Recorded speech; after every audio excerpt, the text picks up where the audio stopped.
सारण में कभी भी राजद का माहौल नहीं रहा है, लालू जी का कभी भी माहौल नहीं रहा है।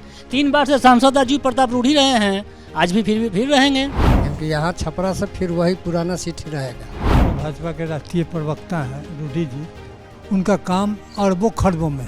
तो क्लीन स्वीप बिना किसी हिचकिचाहट के भाजपा। लोग बोलते हैं कि महंगाई, जितना महंगाई हो रहा है उतना बिल्डिंग बन रहा है। कैसे? बहुत से डॉक्टर पलायन कर गए यहाँ से इस जंगल राज के समय में।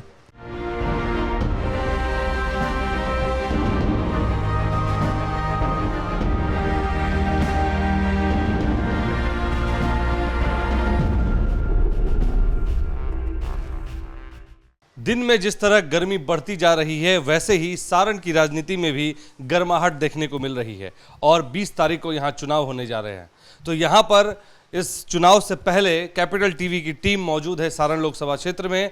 मेरे साथ कैमरा पे हैं विकास, मैं हूं कुमार अभिषेक और आइए यहाँ के स्थानीय लोगों से बात करते हैं कि सारण में किस तरह का माहौल है।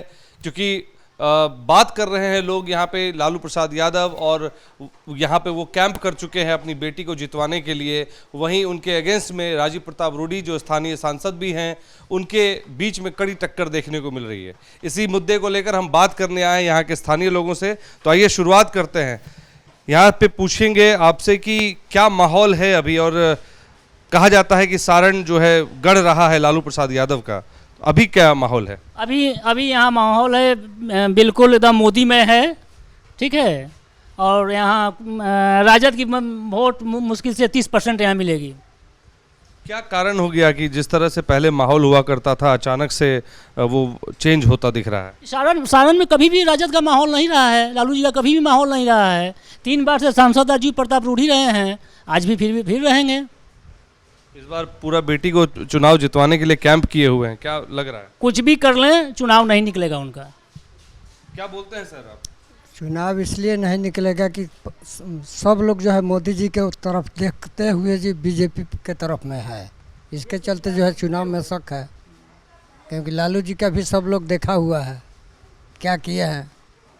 मोदी जी की रैली हो गई, अब क्या लग रहा है माहौल और उसमें परिवर्तन होगा? बहुत परिवर्तन होगा, क्योंकि यहाँ छपरा से फिर वही पुराना सीट ही रहेगा। अगला उम्मीद नहीं किया जा सकता है कि आरजेडी का आएगा। क्यों विकास और मोदी का नाम दिख रहा है सारण में, ऐसा क्यों लोग कह रहे हैं? नेशन के लिए जो उन्होंने काम किया है, नेशनल इंटरनेशनल, और यहाँ का जो वर्तमान में सांसद है जो भाजपा के राष्ट्रीय प्रवक्ता हैं रूढ़ी जी, उनका काम अरबों खरबों में। 4 बड़ा गंगा पर सेतु का उनके रिजिम में हुआ है। और मोदी जी का कार्यक्रम जो है हर बच्चा का, महिला का, मजदूर का, किसान का, किसी को मोदी जी ने नहीं छोड़ा है जिसका लाभ नहीं मिला हो। किसी जात पात से ऊपर उठकर मोदी जी काम करते हैं। जात पात की बात आती है तो कहीं ना कहीं समाज, हर तरह के समाज के लोगों का वोट बैंक का नाम आने लगता है कि जातीय समीकरण में वोट पड़ता है। बिहार जातीय समीकरण से क्यों नहीं निकल पा रहा है और क्यों, क्या ये भी एक कारण है यहाँ पर मुकाबला जो टक्कर देखने को मिल रहा है? जातीय समीकरण तो इस पर कुछ हावी है, इसमें कहीं दो राय नहीं। अभी तत्काल में बनिया समाज के भी लोग कुछ अपना मूड चेंज किए हुए हैं। कारण हमारे जो पूर्व के नेतागण हैं, जो क्या कहते हैं अभी सिटिंग एमएलए या एमपी हैं, उन लोगों का और जनता के बीच में न होना कारण है। अगर ये लोग जनता के बीच में होते तो क्लीन स्वीप बिना किसी हिचकिचाहट के भाजपा। लेकिन अभी क्या लग रहा है, अभी प्रधानमंत्री मोदी के चेहरे पे वोटिंग होगी या रूढ़ी जी के चेहरे पे? सिर्फ प्रधानमंत्री के चेहरे पे वोटिंग होगी, न कि मोदी पे और न सिटिंग एमएलए के। मतलब सारण में भाजपा में है, आप बता रहे हैं? कुल भाजपा में है, थोड़ा सा लालू जी के तरफ भी जाता है उनके पूर्व के अच्छे कर्मों से। बस यही कहना चाहेंगे। क्या लगता है, आप तो युवा हैं और जब बात करते हैं बिहार की राजनीति पर, देश दुनिया में बात होती है बिहार की, तो बात आ जाती है जातीय समीकरण पे। क्यों बिहार के लोग जो है जातीय समीकरण या जातीय चीज़ों के मुद्दों से हटकर क्यों नहीं वोट करती है? अभी के जो यूथ है वो ये चीज़ से बहुत उभरे हैं। ये पुराने बिहार के पुराने लोग ही जो हैं वो अभी भी जाति पे अड़े हुए हैं, लेकिन अभी के यूथ जो है वो एजुकेशन डेवलपमेंट इसी पे फोकस किए हुए हैं। लोग बोलते हैं कि महंगाई, जितना महंगाई हो रहा है उतना बिल्डिंग बन रहा है, कैसे? उस हिसाब से आपका पेमेंट भी बढ़ा है। जब 350 लेबर का चार्ज था उस समय 70 रुपये आपको पेट्रोल मिलता था, आज वही लेबर का चार्ज 5 से 550 रुपये है। तो कहाँ महंगाई है? जैसे आप बात कह रहे हैं कि बात उतनी की जस की तस हो गई। बस जस्ट एज इट इज़ जो पहले थी वही है। हाँ, बस ये चेंजेस आया है कि जो इंडिया पहले बहुत डाउन था वो बहुत ऊपर हुआ है। यही कारण है कि कोरोना उतना हावी होने के बावजूद इंडिया का अर्थव्यवस्था जस का तस रह गया। अर्थव्यवस्था की बात कर रहे हैं भैया, तो ये बताइए कि आप लोग कहते हैं कि बिहार में जिस तरह से लालू यादव का राज था, तो वैसे में क्या वो पुराने जंगल राज की बात कई बार लोग भाजपा के लोग उठाते हैं, कितनी सच्चाई है इन बातों में? जंगल राज तो था, इसमें कहीं दो राय नहीं था। मैं जंगल राज का एक मतलब भी समझना चाहूँगा आपसे। हम लोग सुरक्षित नहीं थे। रात में 9 बजे 8 बजे के बाद कोई नहीं निकल पाता था रोड पे, हर तरह से दिक्कत थी।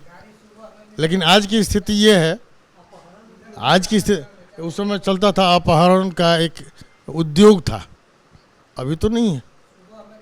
लेकिन उस पर इन्होंने बाद में कंट्रोल करना चाहा, लेकिन कुछ उनके ही महकमे के लोग उनको बर्बाद कर दिए। बता रहे हैं लोग कि जिस समय जंगल राज था उस समय उनके ही लोगों ने लालू यादव के साथ छल किया और इसको कंट्रोल भी करना चाहे, लेकिन वो चीज़ नहीं हो पाई। कितनी सच्चाई है कि आपने कभी कुछ महसूस किया हो, वो कुछ अगर जीवंत उदाहरण अगर आपके पास हो तो बताएं। सच्चाई ये है कि उस समय जो जितने भी लोग थे उनके कार्यकर्ता सब लोग जो है उनके पक्ष में होते हुए भी जो है सब उन्हीं का जो है बुराई किया है। यही सच्चाई है। कहा जाता है कि कई डॉक्टर्स जो है बिहार से पलायन कर गए, ये इसमें इस बात में कितनी सच्चाई है? बहुत से डॉक्टर पलायन कर गए यहाँ से उस जंगल राज के समय में, जिनका अपहरण हो जाता था। सरहान दिघवारा में एक बिल्डर का अपहरण हो गया था, एक ठेकेदार श्री भगवान सिंह का अपहरण हो गया था। और वह सब जब पकड़ने के लिए गया तो पता करने के लिए तो मुख्यमंत्री आवास में था, किडनैप पर ले जाकर के सब रखता था वहाँ महनार। उस ज़माने में अपहरण उद्योग लगा हुआ था। लालू जी का जैसे शपथ ग्रहण हुआ, बिहार से बिजली का पोल तार सब कटवा दिया, क्योंकि अंधेरा रहेगा तो लूटने में आएगा। पूरे जिला में अंधेरा था। अभी जो लोग यहाँ पर आए हुए हैं वो अपनी बेटी के लिए वोट मांग रहे हैं, तो क्या पुराने दिनों को लोग याद करके वोट देंगे? उनका जो पुराना काम है जो किए हैं, जिसका सज़ा पा करके वो इलाज के लिए है और बेटी के रोग के इलाज के लिए वो कैंप किए हुए हैं। उनको जनता से मतलब नहीं है, अपने परिवार, बेटी बेटा, इसके अलावा उनको जनता से कोई लेना देना नहीं है। हिंदुस्तान के कानून से कोई मतलब नहीं है। इलाज के नाम पर कोर्ट से वो बाहर है। अब वहाँ इलाज करा रहे हैं बेटी के लिए, जनता के बीच में बैठकर भाषण दे रहे हैं।